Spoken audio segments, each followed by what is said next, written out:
Good evening, everyone. Welcome back. It is our 11th episode of Wildlife Vet Online Live. So thrilled to have you. Thank you so much for joining. This is a very special edition of Wildlife Vet Online Live because it celebrates a year since we started doing these live streams with Dr. Peter Rogers, who's going to be joining us in a minute. But first, just like to say, if you would like to post in the comments where you're watching this from, just give us a little shout out so we can get a sense of who's the live audience today. If you're watching us on replay, still do that, and we can reply to it afterwards. Also, if you're posting questions, do it throughout our live stream. We're going to be taking questions throughout today because it is a special edition. And during the special edition, we're going to be looking back at a year of Wildlife Vet Online courses and modules and live streams and looking at all sorts of things, going through several different types of species and having some great chats with Dr. Peter Rogers. But first, I just wanted to bring your attention back to a recent conference we did. We did our first wildlife conservation in South Africa online conference a couple of months ago. That conference has now been turned into a online course. So you can actually still watch this conference. All the replays are available. You can still get involved. You can still go through all the talks and presentations, and all the proceeds go back to the 9 participating organizations. So let's just have a little look at what it was all about.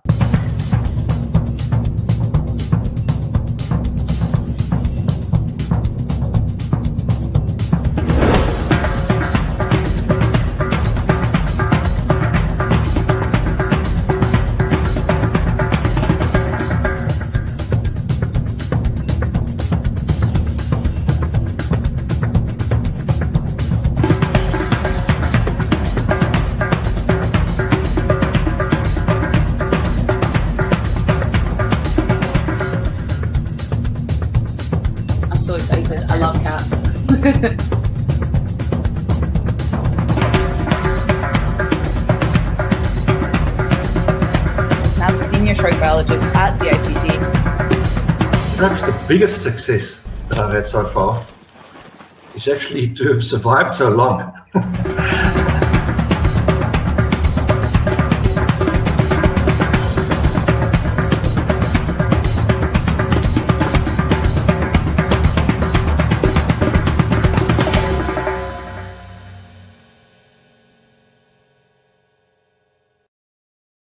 So what a conference it was. As you can see there, that conference has now been turned into an online course, so you can rewatch all the presentations, you can get involved, there's some virtual volunteering options, there's calls to action. You can even purchase merchandise like this, like I'm wearing, and different items in the sort of the online shop that we've got. Will make donations to certain conservation organizations that are working with the different animals that we've been talking about. So much stuff. Really, really excited about it. But for tonight, let's crack on. We're going to introduce Peter in a minute. He has been working with us now right through COVID, all the way up until now, and developing some fantastic online resources and online modules for us. For those of you who don't know Peter, let's just have a little look and check this out.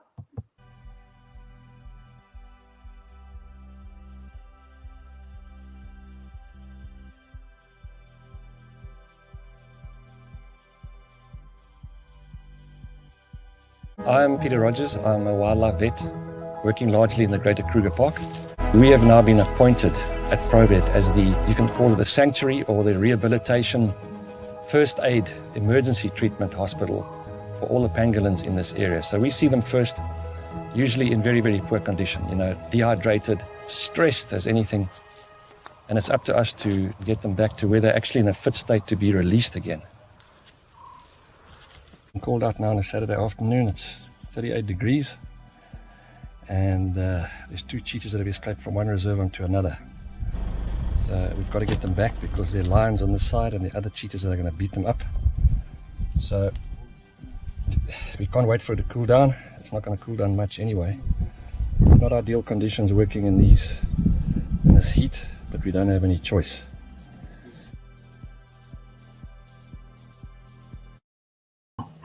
Peter, welcome back. Thank you so much for joining us once again. How are you?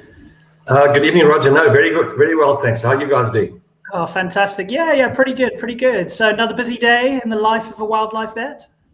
Yeah, well, it started off with a horse that I had to take a skin biopsy from under the tail.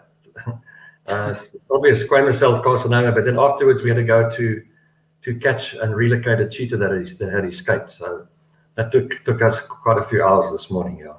Oh, wow.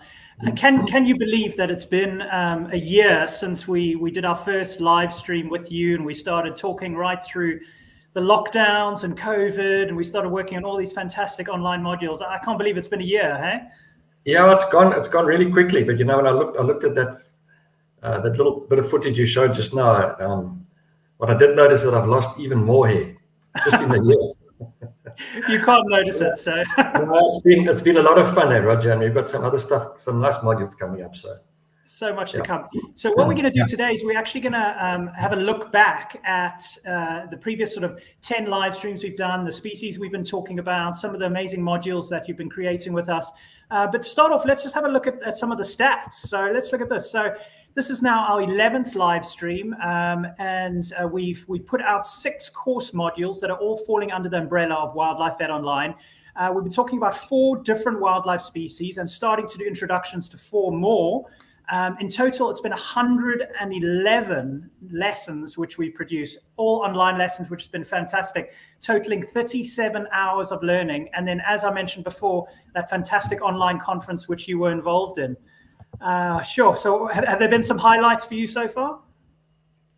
What's been the really nicest for me was actually interacting with the students, the representatives from the veterinary faculties, to see the enthusiasm, and they were like sort of hanging on to every word, and that makes it so worthwhile, because having all this knowledge and experience bottled up, it doesn't help the next generation. So to see that the way that the ladies really just hoovered this knowledge up, it was so inspiring, and so it really it made me feel so much better. It actually made whatever day it was, it just made my day.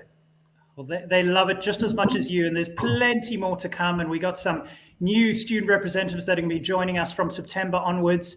But some of the old ones that you would have got to know so far will be there as well. So there's so much more we can do. And let's just hope that even though lockdowns have lifted and everyone's kind of getting back to sort of normal way of life in the Northern Hemisphere, that is, let's hope they can still, find the time to interact with us, because it has been so much fun. Yeah, no, I agree. It's been a lot of fun, eh? And, a lot of these, these sort of sessions like this, we sort of plan for half an hour or an hour, and then, half an hour, and it usually ends up being an hour and a half. So, it's just before you know what's happened, an hour and a half has gone by. Exactly. So we know that we can't ask you a short question, because there's always a long answer. That is the correct answer. Okay, let's crack on. We're going to go right back to the beginning. So the very first module that we did was we started to look at cheetah, which is one of the, I suppose, the species that you most recognized for working with, and the most about it. It's where your career started, wasn't it? Well, actually, my career started in the Telpark sport with a white and the black rhino, and that was in Zululand. I think it's now called KZN is in Velo Wildlife, and there I was fortunate enough to start working there in 1987, and there that's the home of the white rhino and the black rhino, so that's where I worked mainly. And then we were hand rearing a little white rhino calf. She was rejected by her mother.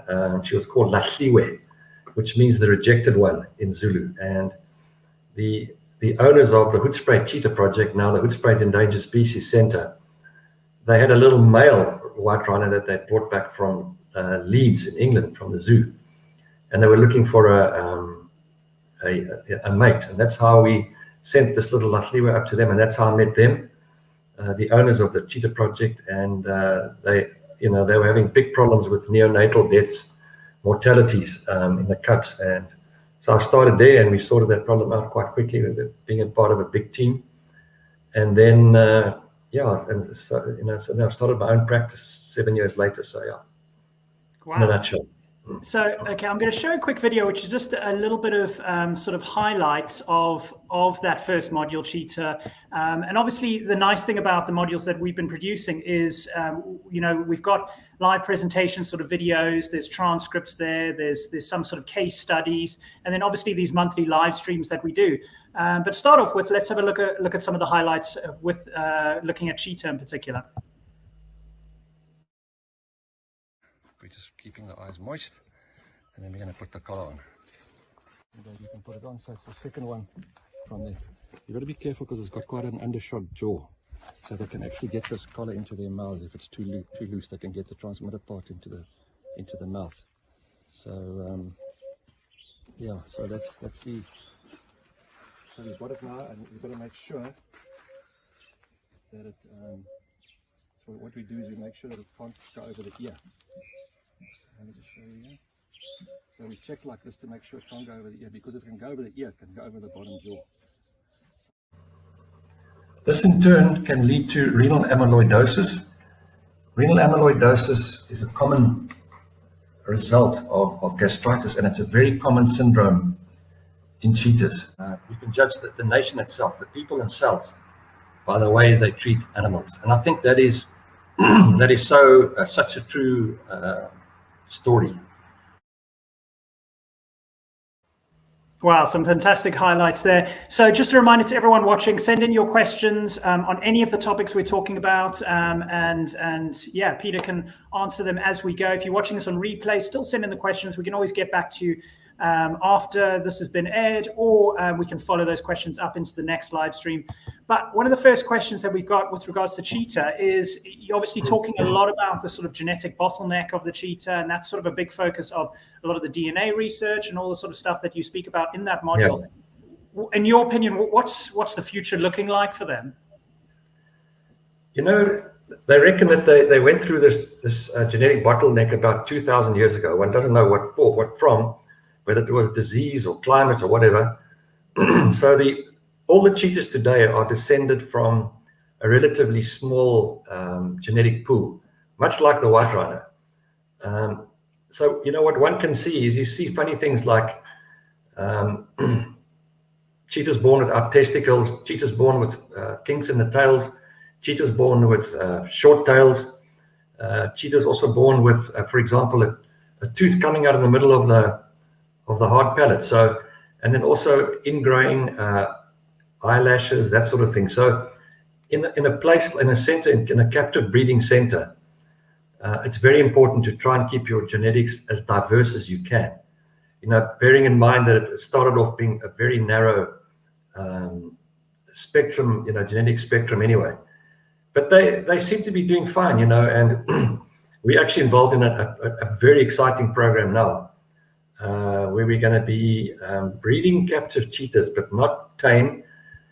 You can call it habituated if you like, but for release back into the wild.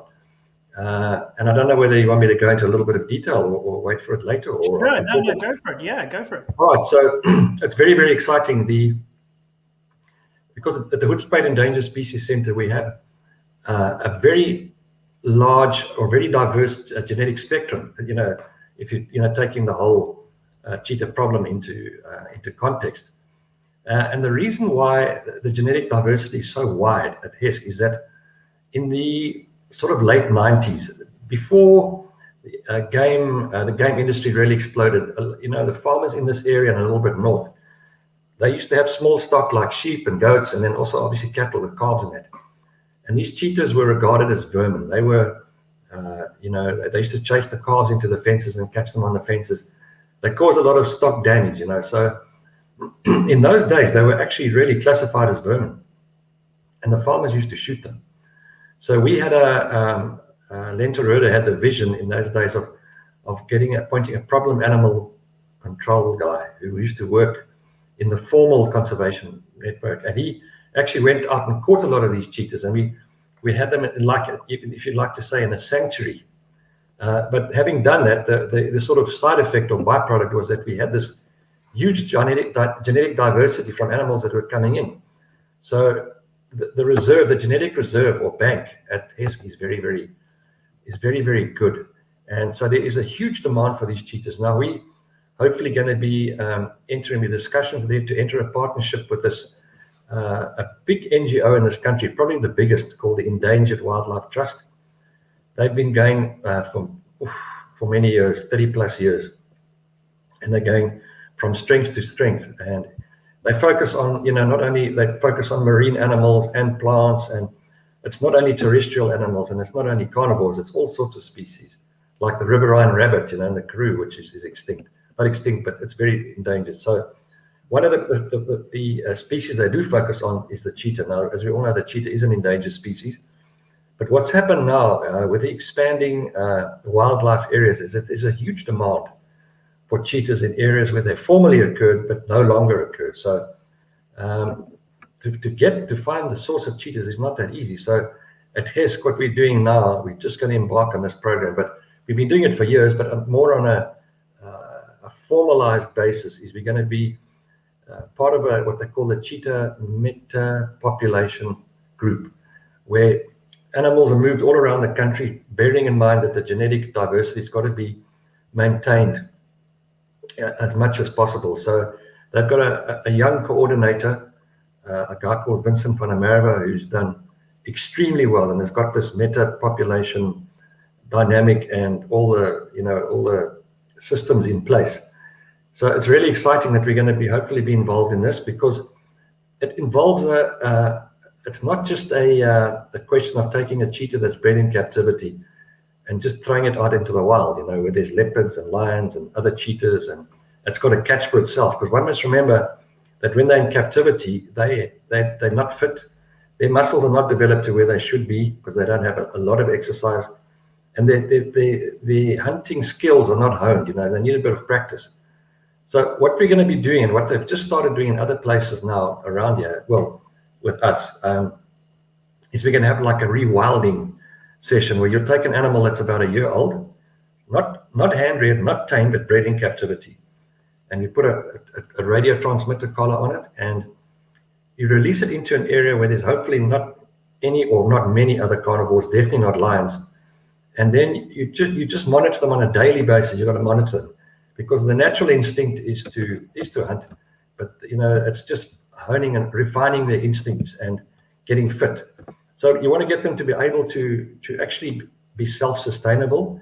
You'll see it takes about 3 months before they really hone their skills, and then you just got to watch them, and after about a year of successfully hunting for themselves, then they would be ready for relocation into a much bigger conservation area. These rewilding areas are sort of like 500 hectares, maybe 1,000 hectares, but where they can be closely monitored basically on a daily basis. So that's very exciting from that point of view, because Africa Parks, which is an organization that started probably 30 years ago. It was started by Dr. Anthony Hall Martin, who worked in Kruger, but had the vision of taking like sort of custody of some of these parks throughout Africa, parks that had been poached to hell and gone, and also where militias were living, and to actually saying to the local governments, okay, we'll manage your park for 20 years, we'll get it up and running, and then we'll give it back to you if you want. So there are a lot of parks. I think there's 18 throughout Africa at this stage, and increasing, including one marine one. And so they also, looking for cheetahs. I took some up to Bangwelu swamps the other day, 5 cheetahs up there on the Congo border in Zambia, and we released them there. There's 8,000 lechwe on the plains there, so I think they thought they'd died and gone to heaven when they were released, because these animals are completely carnivore. They're not trained. They're ignorant. They're carnivore naive, if you like. So that's the bigger picture. So we're going to be sending them to, well, basically South Africa. There's a big, I won't say a market, but there's a huge need, and a market, if you like, not commercial, but a huge need in the areas that need to be repopulated. And then the rest of Africa as well, particularly these Africa parks, but other parks as well. Conservation is becoming a bigger and bigger, it's been seen as a bigger source of income and employment throughout Africa. And then even more exciting, I won't say more exciting, but equally as exciting, is that they apparently want to reintroduce cheetah into India, where they formerly, I see we've got somebody viewing here from India. Apparently, they used to, they did occur there, and they're going to be like a trial. We're going to do a trial, but I believe there's something like 40 parks or something that want to reintroduce cheetah into India. So that's a huge long-term expansion. But it makes a place like Hesk, where you've got the captive breeding of cheetahs, so worthwhile, because it's a genetic source and a genetic pool for really good quality animals being released back into the wild. So presumably with the rewilding and that smaller sort of land area and everything, but having to monitor that, it becomes much higher on the sort of manpower side of things, right? Yeah, absolutely. We're doing it at the moment in a reserve just north of here. And in the beginning, they've got the telemetry collar. So, and you can, if you want to even put a GPS satellite one on, but the camps are so small, you don't really need a GPS one. Just the normal VHF one is much, much cheaper. And of course, the battery will last longer as well. And with the satellite collar gives you updates every 2 to 3 hours. It's nice when you go out to see, okay, I want to see where it is now. So the VHF is adequate. And so you monitor them on a regular basis, in the beginning, sort of every day. So it is manpower, whatever say, quite manpower heavy. You need somebody there all the time. Somebody's got experience to keep a careful eye, because these animals, I've just seen so many things go wrong with them. They're almost like their own worst enemies. They're very susceptible to predation by lions and even leopards as well. So, and the cubs get taken out, by hyenas and leopards and lions. So it's really difficult. And I had to stitch a cheetah on Friday that it obviously was chasing a warthog, and the warthog turned around and just gouged its whole leg open on the side. Wow. So normally in the wild, that thing would have died. It was a coalition of 2 males, and just purely by chance, they were following up, but this one didn't have a collie. The 2 of them together, but the one without the collar wasn't with this other one, and they found him. The other one was calling, and they found him lying there like in a pool of blood. And anyway, we went out there and we stitched him, and he's fine. I was actually with him again today, and he's fine. But I've just seen so many things like that when they get killed, as I say, by leopards, and even by their prey species. They get injured and they run into stumps and tear their skin open. So yeah, they're quite heavy on themselves. Yeah. So actually, you were speaking about the sort of captive breeding, and then a lot of the stuff that Hesk do, Hoedspruit Endangered Species Center. Well, I mean, what kind of circumstances do you need to create? What kind of environment do you need to create where it's acceptable and it's okay to have, an animal that obviously likes to run a lot and hunt a lot, and sort of have it in an enclosed area and captivity and all of that, all those sort of considerations? What are some of the thoughts on that? Yeah, I think the whole, and this is just my personal opinion, the whole justification for keeping animals in captivity, particularly like in Southern Africa, the cheetahs were really, really endangered at one stage, but they're doing well now. So there's no real reason to actually breed them extensively in captivity without having a bigger purpose of okay, the education is one aspect, and one must never get away from that. That's very important. But now, there's a in the past there was a big market for selling animals overseas to safari parks and zoos and that sort of thing. But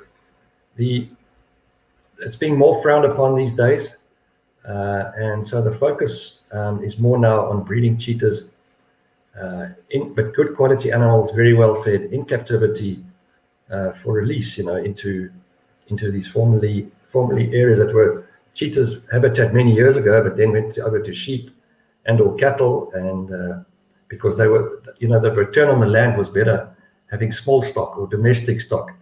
But now with ecotourism and everybody more focused on wildlife, the area, the conservation areas that have become more available for the reintroduction of these species is expanding. And as I say, there's some big reserves, like there's a reserve in Angola, I've forgotten what it's called, where the giant sable is, and that reserve is over 1 million hectares, 2 million acres, and it's a national park, so it's been there forever. It's the home of the giant sable. But it was full of poaching and and bushmeat and army soldiers living there. But now those Africa parks have taken over, and so those sort of places have got to be like restocked. So it's very exciting, be faced with these sort of challenges and opportunities.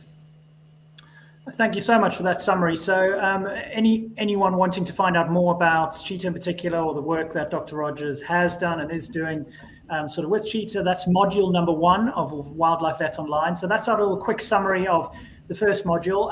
The next module we're going to look at is all about Rhino. So that was the next one that we sort of tackled last year. So let's have a look at a little highlights package from the Rhino module that we did. Check this out. Here I am just approaching him again to put the cover over the eyes. The eyes again to keep him secure, to make us secure and safe, and then also to stop the sun shining, because the eyes stay open during anesthesia, to stop the direct sunlight on the eyes, which can cause damage to the retina. Because the eyes stay open during anesthesia, we also moisten the eyes, the corneas, with an oily ointment that also contains an antibiotic. Here I'm just strapping the eye cover down. If you give oxygen without the administration of the prior administration of butorphanol, you actually aggravate the hypoxic state. So you can do more harm than good by supplementing oxygen to a rhino that has not been given butorphanol at 5 times to 10 times the M19, the etofine dose in milligrams. Why are pins and needles so harmful for rhinos? Like, why can't they just shake it off like humans do? Okay. The thing is, if you got like pins and needles, they, you can stand up on one leg. Because you might not be able to use that particular leg, or if you do stand up, you can hang on to something. But you must remember now that there's like 2 tons lying on that leg, so the circulation is cut off completely. They call it like compartment syndrome. I must say, choosing my favorite module of all the ones you've done is like choosing a favorite child or favorite sibling or something like that. But my favorite so far has definitely been those Rhino modules, the 2 Rhino modules. And I tell you what it is that I went into them thinking, everyone knows so much about rhinos these days. They obviously, that iconic species that everyone talks about and the world's trying to save and bring back from extinction. So you sort of think, okay, well, I know quite a lot about it, and you've heard a lot about it, and you know about dehorning and all of those kind of things. But the extent and the detail that you go into it, it's just oozing the knowledge that you've built up over the years. Absolutely fascinating. And each lesson was just more fascinating than the last. So just such a good job on that, Peter. Yeah, it was, it's like sort of 30 plus years of work, and experience and learning, learning often by my mistakes, which you didn't luckily see on the videos, but, a lot of that knowledge was because I remember when they started in the, when was it now? It was in the early 60s. In the early 60s, they started moving rhinos from Mfolozi Game Reserve, where, if one remembers at the beginning of the 20th century, they say there were only 20 rhinos left. Well, they say a handful. Now, how much is a handful? Is it 5 or is it 35? We don't know, but they also descended from a very small number. So by the early 60s, there were about 2,000. And so they were able to, the Natal Park Sport guys, through these stout, valiant conservation efforts, able to move these rhinos to places where they formerly occurred, including the Kruger National Park, where, they'd gone extinct as well. So in those days, they had high mortalities, and because, what they didn't know then is that the rhinos are so sensitive to the drugs that we use, the opioids. Where a kudu, which weighs, say, 500 kilograms, takes 12 milligrams, a big rhino bull will take 4. So it's 5 times the weight, but it's using 4 times less of the drug. So they lost a lot of animals that way by extrapolating, and so anyway, it became very, very successful. And even to this very day, there's a lot of active research being done on new drugs, new combinations. And with the sort of instruments we have, we can measure blood oxygen and lactic acid and all that sort of thing. So the knowledge is growing all the time. What worked yesterday doesn't mean it's still the best for today. Absolutely. So first question we've got, and was really interesting to me in one of the lessons, was you were speaking about the differences between black and white rhinos and them coming out of anesthesia and all of that. Why is there such a difference in their characters, and why is one so much more aggressive than the other? Yeah, that's a good question. I don't think anybody can really tell you. But one must realize, okay, that although they are both rhinos, they're totally different genus and totally different species. So whereas the white rhino is Diceros bicornis, the black rhino is Diceros bicornis, the white rhino is Keratotherium seaman. So although they look very similar, they are actually from a genetic point of view totally different.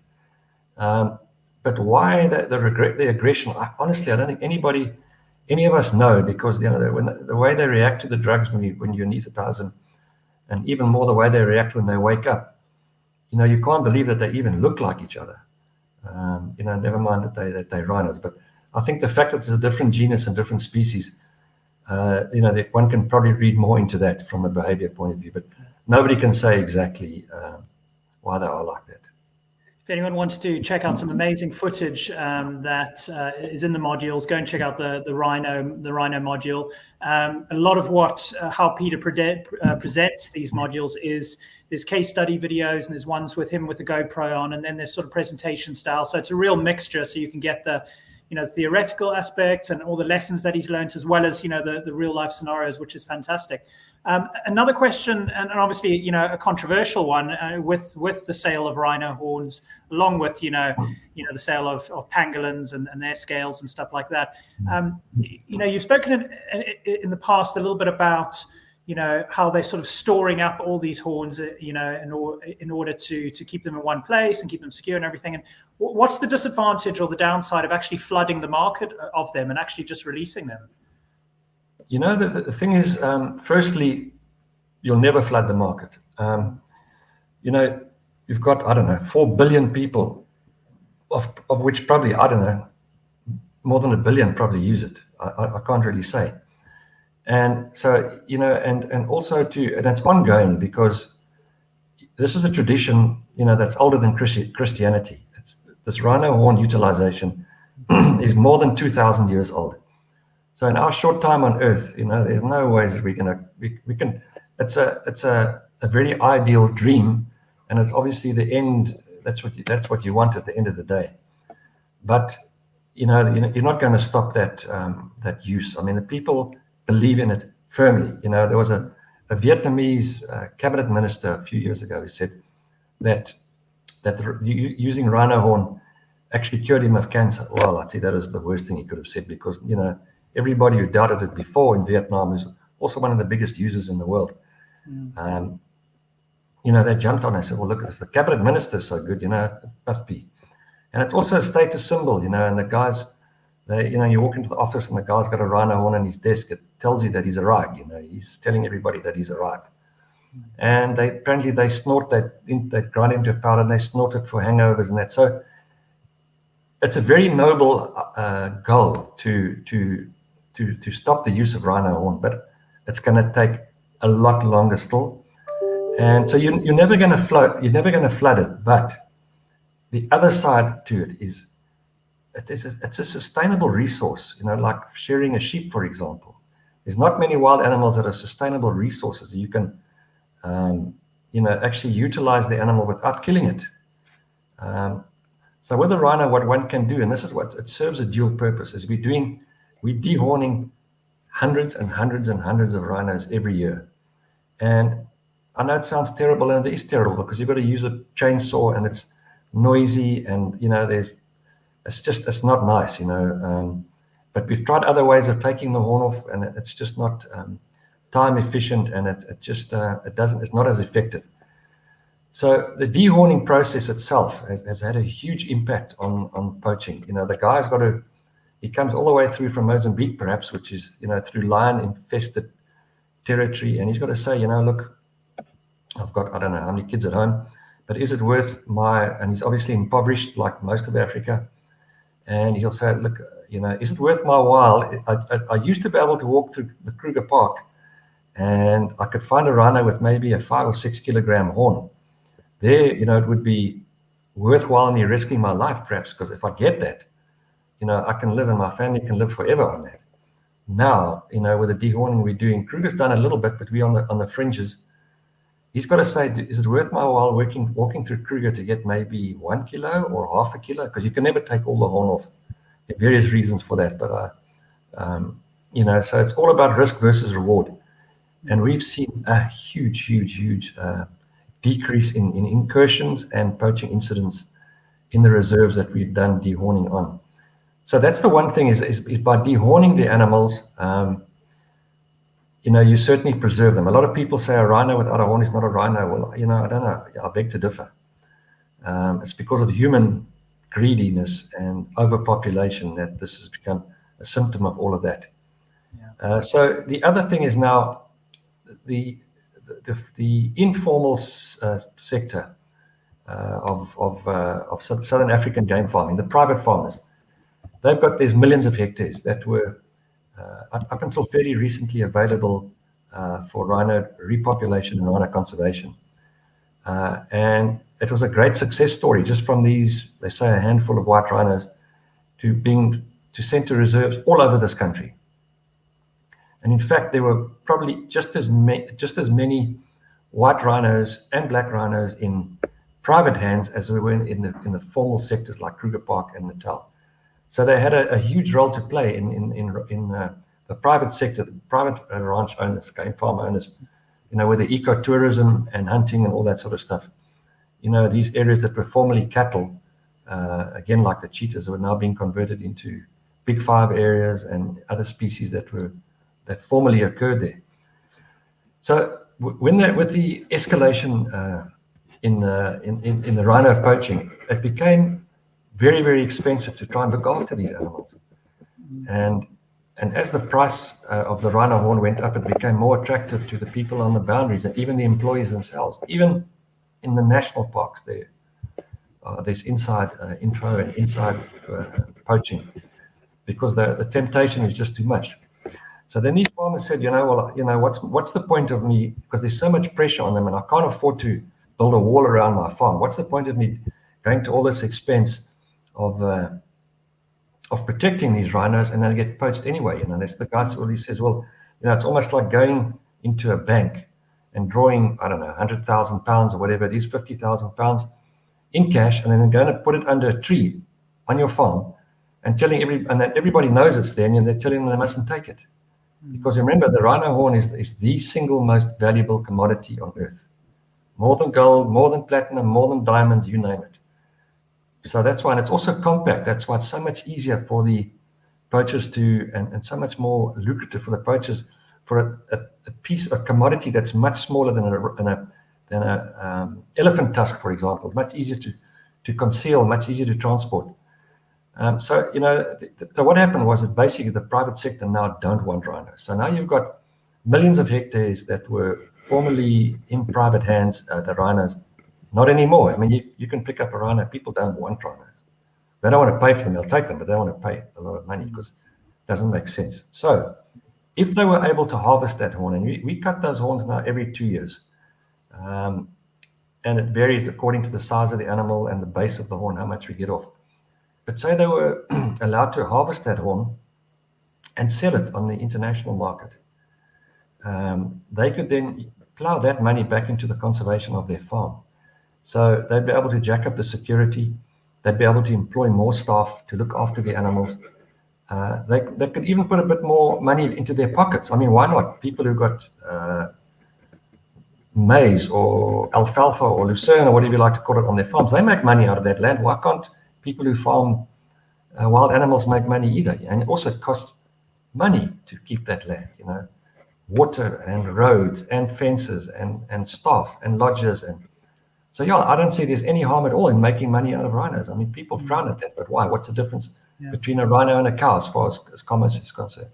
So if we were able to trade those horns on the open market, the private sector would then again be interested in conserving rhinos, because it's worthwhile conserving them from a species preservation or conservation point of view, and it's also nice to have on your farm. You've got tourists there, and you're doing a good thing for conservation, so it makes it worthwhile. And if you can put a bit of extra money in your pocket, why not? So there's a lot of people say that trading, encouraging that or encouraging or legalizing the trade of rhino horn is going to lead to an increased demand or increased poaching. Well, let me tell you, the demand is so high anyway, and it's not going to go away. Talk about people, sit behind desks drinking cappuccino or drinking espresso behind his desk, looking at over Lake Geneva and looking over the snow and sipping on his espresso. He's never seen a rhino in his life.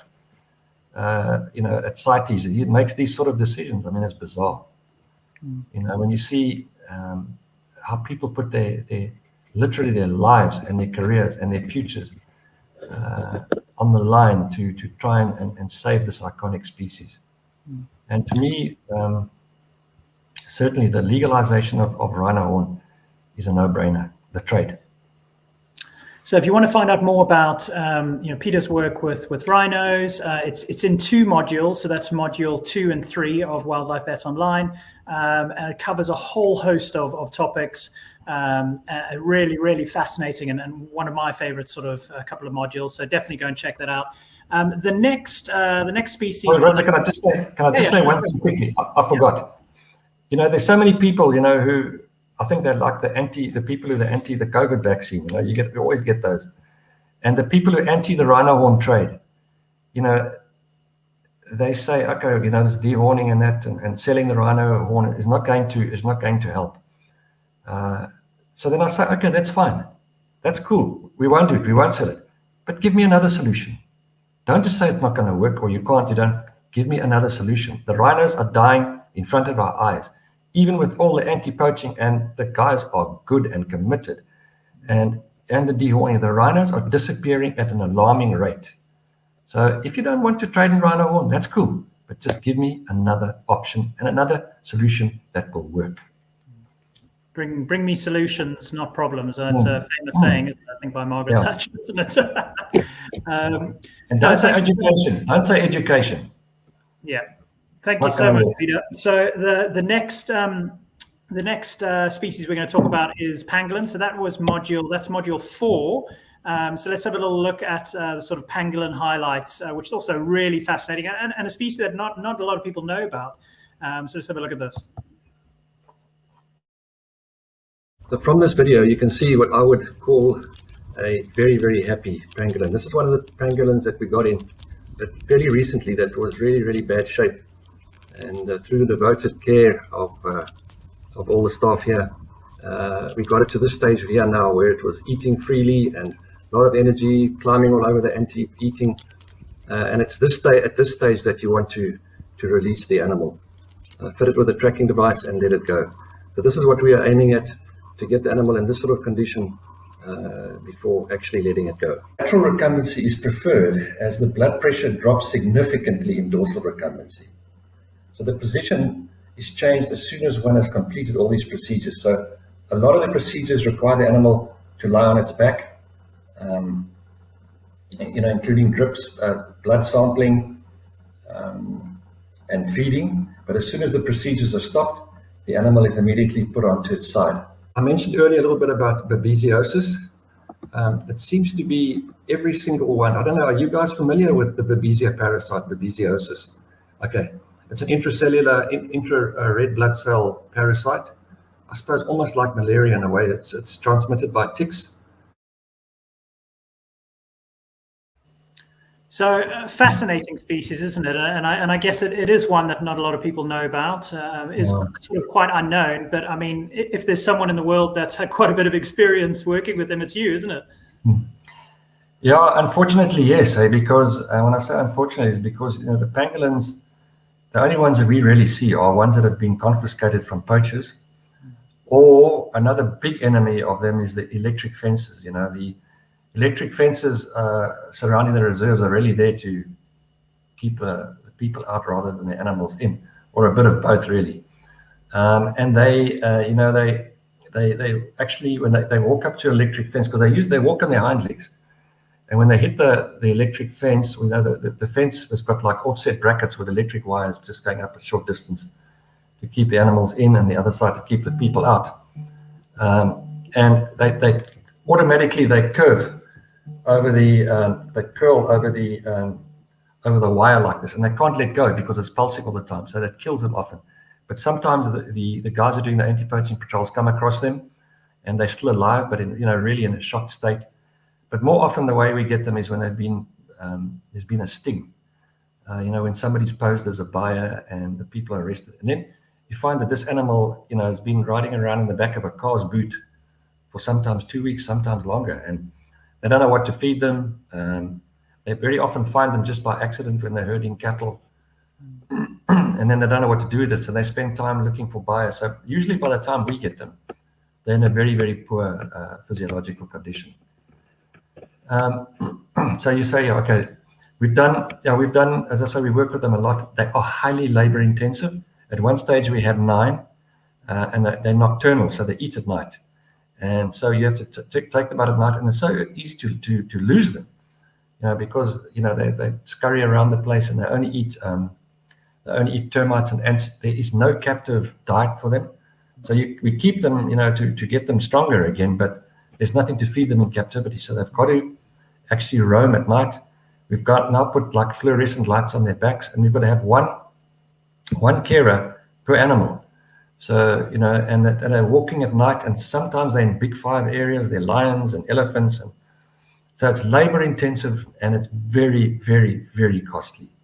And, I often say to the people, that saving one pangolin is not going to save the species, bearing in mind that the pangolin is the most highly illegally trafficked animal in the world, numbers wise, hundreds of thousands every year.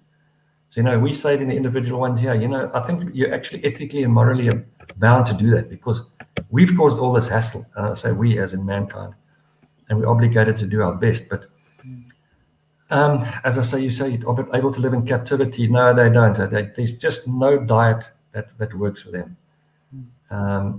They have to actually walk, and it's 3 or 4 or 5 hours a night.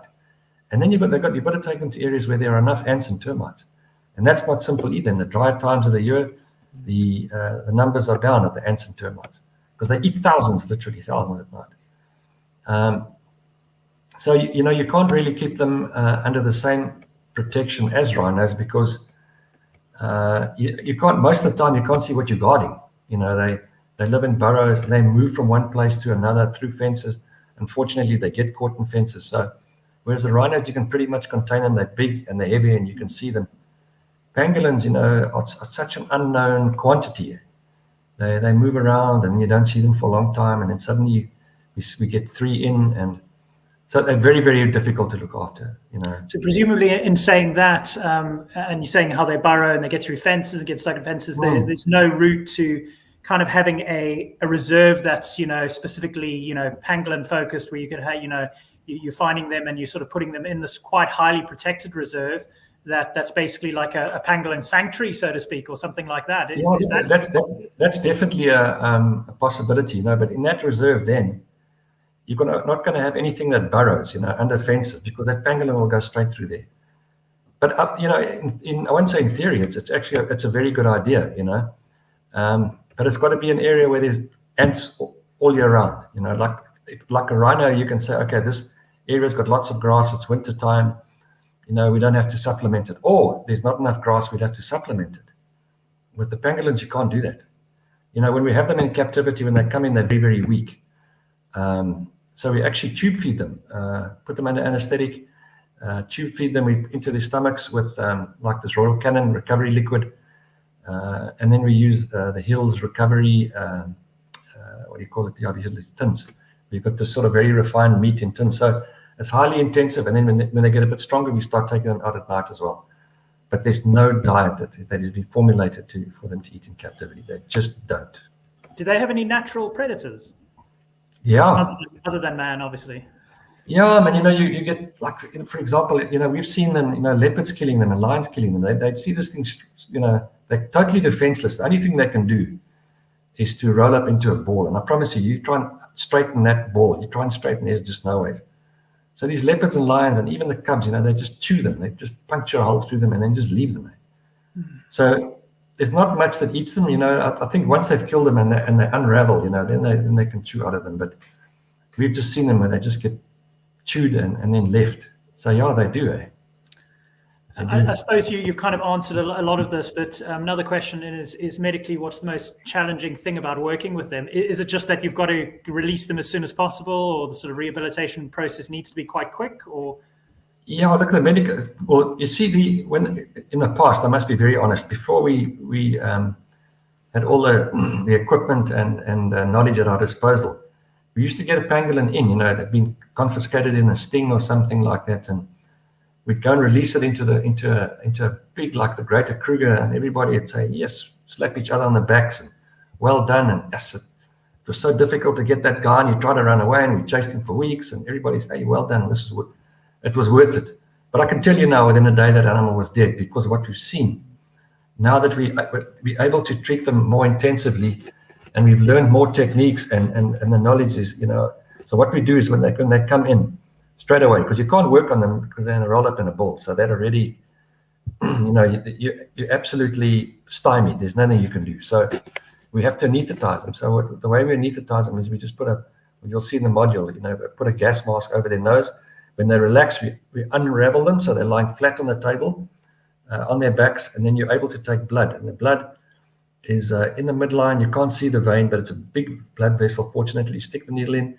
And from that blood, we can see it's anemic, or it's got biliary, or it's got dehydrated, or it's, it's starving. And we take X-rays for three reasons. Firstly, to see if the animal's got pneumonia, because most of them, when they come in, have got pneumonia. Secondly, to see if there are any fractures. Actually, there are four reasons. Secondly, to see if there are any fractures, because some of them come in with broken legs and other broken bones, because I think these guys don't know what they are, so they hit them, subdue them with a stick or whatever first. And then thirdly, to see when they last ate, because remember, they eat ants. And ants have got calcium exoskeleton, so they show up very well on X-ray. So you can see how full this animal's stomach is, in other words, when it last ate. And then fourthly, very importantly, to see if the animal is pregnant or not, because we've seen lots that are pregnant. So, going through all these procedures, just that's one simple blood test and the X-rays, but more so the blood test, you can see what a condition, because from outwardly, you cannot always see what condition they're in. You certainly can't see whether it's got pneumonia, and most of them have got pneumonia. So from a medical point of view, we made a lot of mistakes in the beginning, but only out of ignorance. Our rehabilitation success is a lot better, but it could be more. And obviously, you want to get them rehabilitated and back into the wild as quickly as possible. Firstly, for the animal. Secondly, for the people who are going to look after them, and the costs and the drug costs. So you don't want to hang on to them for too long. And then to identify suitable release sites. There's a lot that goes into it. It's not a simple species to rehabilitate, like, for example, a rhino or a cheetah for that matter. I bet. And I mean, anyone wanting to check out this module, please do, because it's absolutely fascinating, and there's no better person to learn from than Peter here. He really does pass on so much knowledge and experience. So thank you so much again for that, Peter. So the next module that we move on to after that is a real favorite. So module 5 and 6 is elephants. So a really, really big favorite. It was one that everyone was waiting for and really looking forward to. And when we released that, it was really popular. So let's have a little look at, little highlights on African elephants. Check this out. Okay, this is the anti-inflammatory and painkiller. In this case, Medicam, 45 mils. Okay, just rub it in. Remember, we never give anything intravenously, any anti-inflammatories to an elephant intravenously, never do. So inevitably now, these animals are going far distances, and they're going to have to be, this is a wild animal now, you're waking it up in a cage, in a steel crate, so it's like, detonating a bomb. Now this animal, all it wants to do is to get out. It doesn't know where it is, doesn't know why it's there, and it's furious, and it just wants to get out. So the animal definitely needs to be tranquilized before setting off on the road journey. Herpes virus is, in Asian elephants, it's inevitably a fatal disease.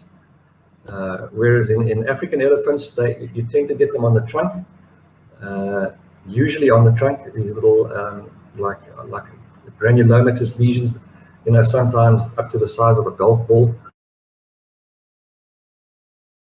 So yet another fantastic module. Absolutely loved learning about these along with all the students that have done it so far. I think something that came up quite a lot in your second part of the elephant modules was, how much you're having to deal with them getting caught in snares. Is that the most common injury? If so, why? And what is going on there? Yeah, it is, because you must remember the people surrounding these parks, they're very, very poor, most of them. Although a lot of the people in the surrounding communities are employed in the parks, the people that they see these animals, really as food, and then so an elephant is very difficult to keep in, even with an electric fence. So, say for example, if it's very dry inside the park and the trees have been broken down, because that's another thing is a huge debate about the cutting of elephants, but that's another story for another day. So they see these other trees outside the park that are still got branches and leaves, and they break the fences to get out. So, but as soon as they get out, they are in an unprotected area. And these unprotected areas, these people, the locals set snares, but they usually set them for smaller species like maybe a warthog or a smaller, or even an impala that might get through the fence, animals that actually get out, and they set them for these animals. Sometimes buffalo get out as well, and they set snares for them. And so these elephants get these snares by accident. They are snared purely by accident. So around their feet, I took one off last Monday. It had it around its head like this, and around its ears and through its mouth. So they just sort of such collateral damage. But we see it so much purely for the fact that the elephants cannot be kept in. And to be very honest, the elephants are increasing the Kruger Park at an exponential rate, and for a lot of political reasons, mainly externally, that they are not allowed to be culled. I can't tell you why. Because the fact that they are not culled means they are destroying the natural environment, not only for themselves, but for other species like ground hornbills that live in these trees that are pushed over. All different bird species that nest in these trees. So it's got a ramification effect. But the African elephant is seen as this one of a kind. It's very clever, and it's huge. It's magnificent. It's very tourist attractive, and well, I must admit it is my favorite animal. But people tend to disregard the animals that are not seen, like the birds and your squirrels and that sort of thing. That are just as important. They're not any less important, but because this animal is so majestic, it's all of a sudden superior to any other species, and that's absolute rubbish. So what's happening is that you are getting areas where the animals are overpopulated, and so they are trying to move to areas where it's more favorable. Young bachelor bulls and animals like that dispersing, and also areas they used to here in the Kruger Park area, they used to seasonally migrate from east to west. Now the Kruger Park, if you look at a map of the Kruger Park, it's probably 400 k's long, and it's about 50 to 80 k's wide. So it's long and thin. So the animals that east to west migration cannot take place anymore because of the fences. So they do, it's instinctual and instinctive. They still do try and get out, and so for various reasons, they do leave the reserves from time to time, especially in the dry times of the year when, when the feed sources are obviously more outside because there's no elephants outside. So that exposes them to all these snares. You speak in one of the lessons about sort of transportation of them, and you sort of say that it's, up until recently, it was only sort of transporting the calves and stuff. And is that presumably just because of the size of transporting a big bull or something like that? Is just, the logistics of that up until recently is just really hard?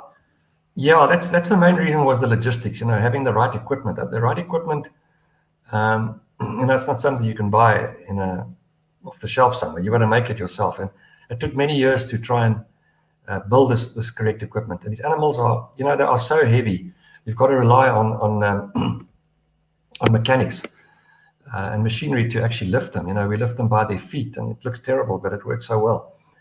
And then the tranquilization, and having crates big enough to actually house these big bulls. That in the past, as you said, in the Kruger Park, when they still used to cull, we used to take they cull a whole herd, so there would be a lot of youngsters. When I say babies, I don't mean tiny, but and then what do you do with them? And they used to cull them in the past, and then we started catching them and also relocating them all over the country.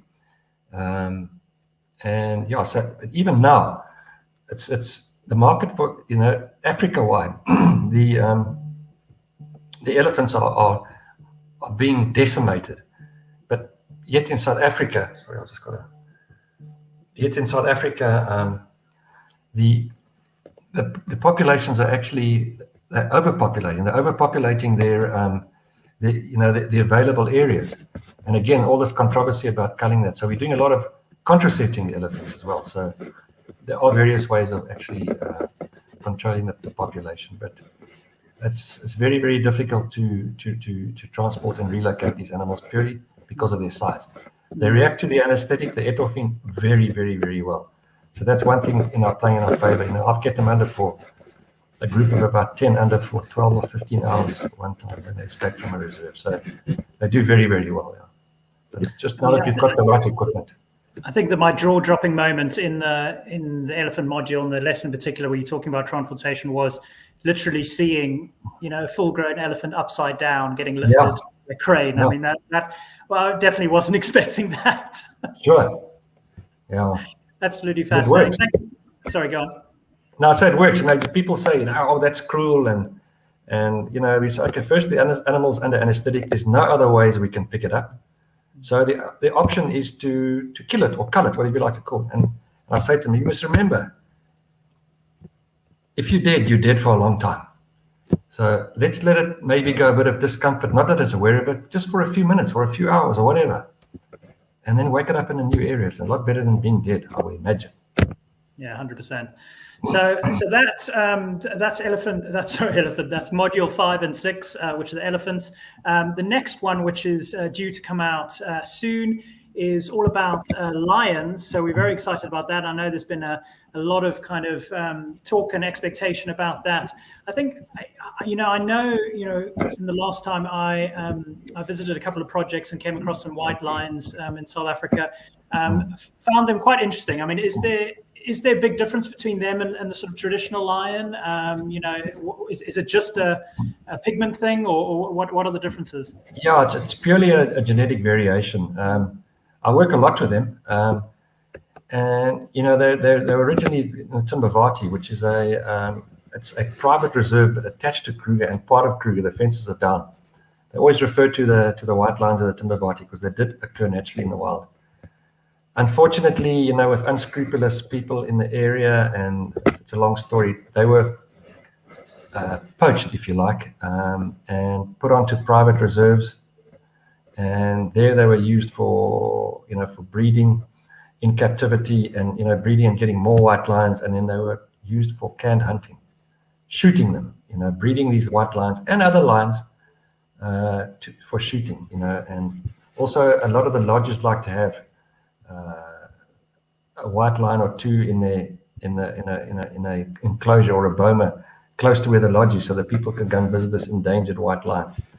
So they look very similar, and genetically they are very similar, except for this, what they're the same, except for the skin, not the skin, but the skin's also a pinkish color, but also mainly the hair and the eye color, where they are much lighter than your tawny lions. We still see, even now in Kruger, you don't see many of them, but in fact, they seem to be making a bit of a comeback almost, because at one stage they were pretty much depleted by corrupt officials in the wild anyway. And we're starting to see them more now deep into Kruger.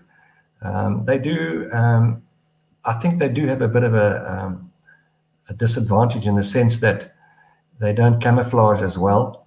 But if they're part of a pride, they can live very successfully.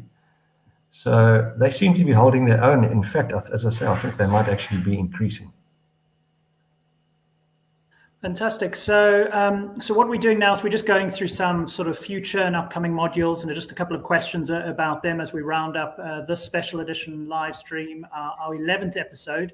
And today's all about taking a look back at what we've covered over the last year, and then a little bit of a look forward. And the next topic, which is also highly anticipated, I think everyone's just excited about everything, but one that's been quite interesting and sort of highly anticipated now coming up is hearing and learning a bit more about the wild dog, which is obviously another endangered species and a sort of highly protected animal in South Africa. You know, if you're working with a wild dog, and I've obviously seen some footage, you know, of you working with wild dogs, is it basically just working with a domestic dog? Is it pretty much the same? Yeah, it's very, very similar. You know, the drugs are very similar. Obviously, you've got to dart the animal, but the physiology and the anatomy and everything is pretty much exactly the same. You know, we see a lot of them with snares and that because, you know, again, they roam. They're not really territorial. They move all over the place. You know, under fences, through fences, and you know they roam massive areas. And then they also get into areas where there's stock, and the farmers shoot them or snare them, or you know, chase dogs or spear them. But yeah, so we do a lot of snare wounds, and they also, you know, they build up to a number. Funny enough, we're just thinking about it today, like jackals. They build up to a high number, and then something seems to come through. Like about 6 years ago, we had a rabies outbreak here in the Hoedspruit area where I live, in all the private reserves, and it wiped out all the jackals and all the wild dogs. And now only recently, I don't say recently, in the last year or two, you could start hearing the jackals again at night.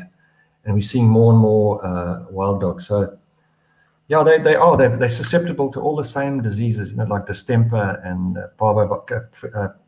panleukopenia or parvovirus and rabies and that. So they are identical. But the one mistake they made in the beginning was when they took them from one reserve to another, or you know, put them in captivity or quarantine for a while. They knew they were susceptible to distemper, and there were domestic dogs around. Perhaps they injected them with a domestic dog vaccine against distemper, which is a modified live vaccine. So it's a live vaccine, but it's been attenuated, where it's still, the body recognizes it as the actual virulent organism and builds up antibodies to it. But in this, but you know, the domestic dogs never showed any reaction to the vaccine. They killed a lot of wild dogs just with that vaccine. So there are subtle differences to this day. I don't use any of the live distemper vaccines. You can get the inactivated distemper vaccine, which is the killed organism, which still acts antigenically, but I don't think the immunity is as good. But I'm too scared to try any of the live vaccines. So that's probably the one big difference. Thank you. Looking forward to that module. So the final two questions as we wrap up this kind of epic live stream, where we're doing a big look back. Now, we were speaking about this just before we came live, and some of the difficulties and hazards of working with giraffe. So do you want to talk us through some of the hazards of actually catching a giraffe on foot? Look, and you talk about the hazards. Are you talking about the hazards to the people, or the hazards to the giraffe? Yes. I've seen guys hurt by giraffe. Yes. But anyway, the best way to catch giraffe, if it's in a group, if they're in a group and you want to catch a family group, is to use that Bowman method, you know, where you put up these sails and you've got like a V-shaped sight, if you like, but a big sight, and you chase them in with a helicopter and close the curtains behind them. That's the best way.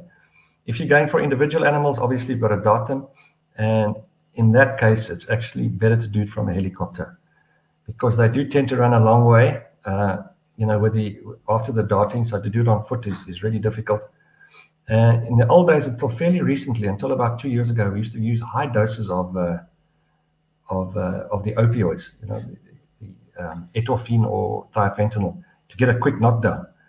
And there's well, I'm just trying to think. There's 3 species that I know that love dying.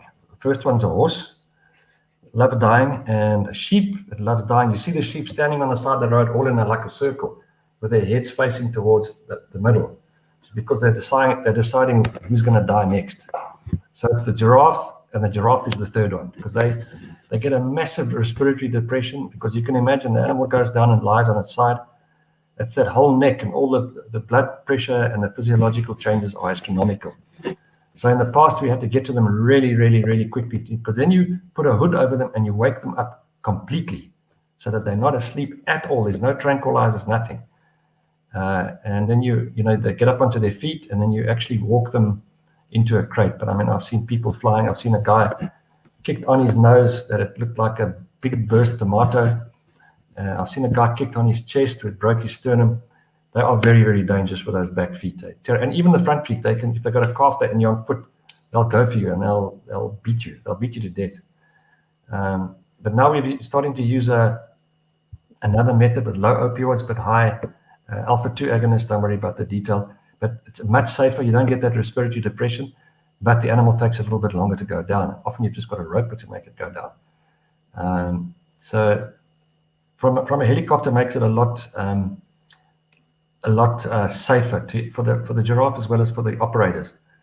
I've done quite a few on foot. In fact, I've got to do one tomorrow, so hopefully I'll still be around when I see you in a month's time.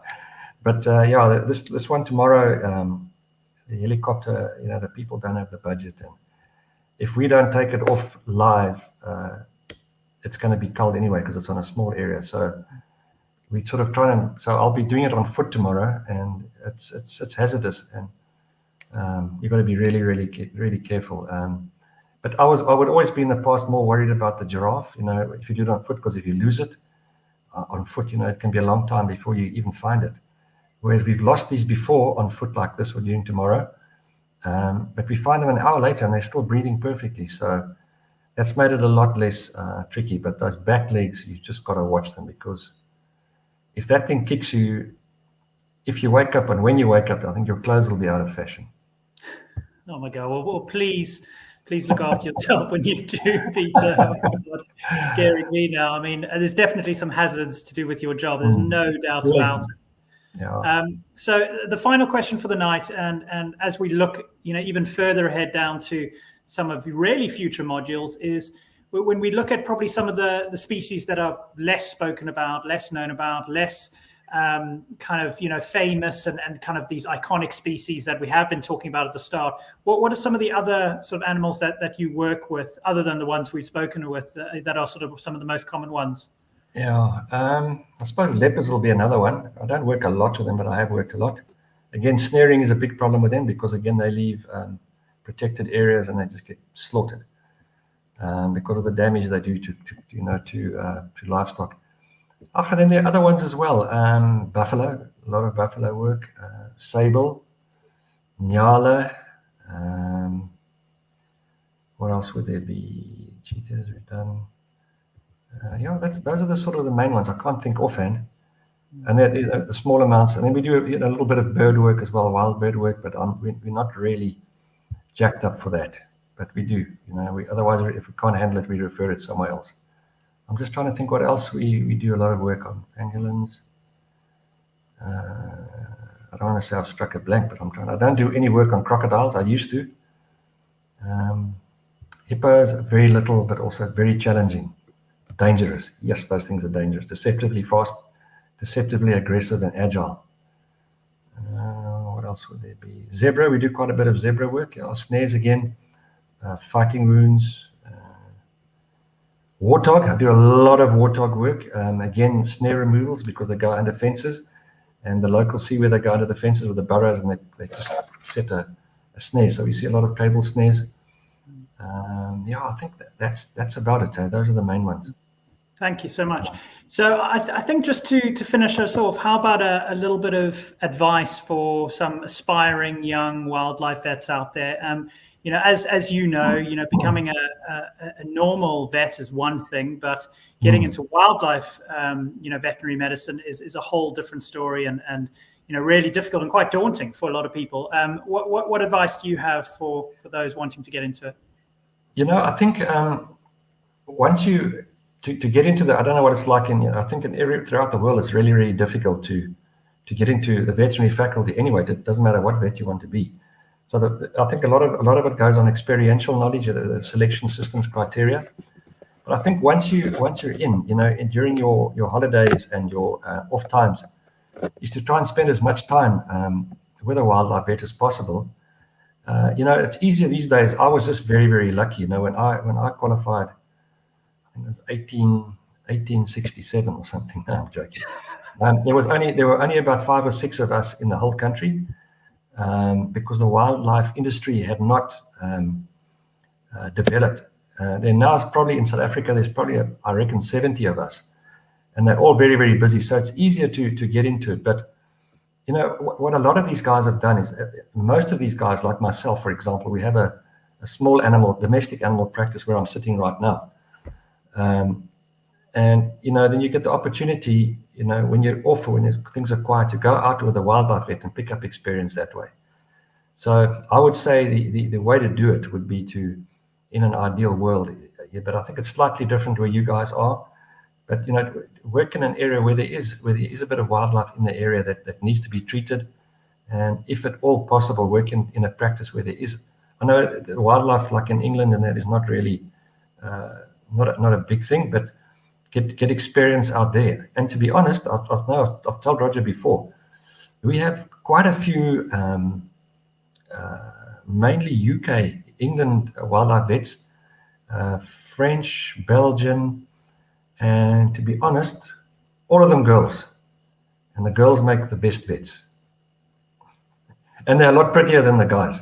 No, but really, it's all about perseverance, really. You know, try and work your way into a practice where there is some opportunity. Or if you you know, live close to a zoo or a safari park, for example, you know, spend as much time as you can in that environment. Get the vets to know you, show interest. And you'll be amazed how much experience you build up just by watching. Things to do, things not to do, how to react to wild animals, the way to treat them. Each species is individual and different, and I've learned that at my own expense. So I think it's just about perseverance, and a lot of it is, I won't say it's about being in the right place at the right time, but you make your own luck as well. On that note, I think it's a fantastic place to end for the evening. Thank you so much, Peter. As always, such a pleasure speaking to you, and thank you for all the words of wisdom and helping us look back at what's been an absolutely brilliant year of Wildlife Vet Online. Thank you for all the work so far, and just really looking forward to all the stuff to come as well. Yeah, me too. But I'm looking forward to meeting all the new students that we'll be seeing in the next thing. Yeah, definitely. They're all on a bit of a summer break right now, but they'll be back full force hopefully come September. Perfect. Thank you so much, Peter. And another way just to check out all the stuff that Peter's been done other than the Wildlife Vet Online is also the online conference replays, which we've got available. It's now available as an online course. So we're going to finish off just by taking a little look at what's on offer there. Thank you so much for tuning in. Thank you so much, Peter. Thank you so much, everyone. And we'll see you again next time. Take care, everyone. Thank you, Roger.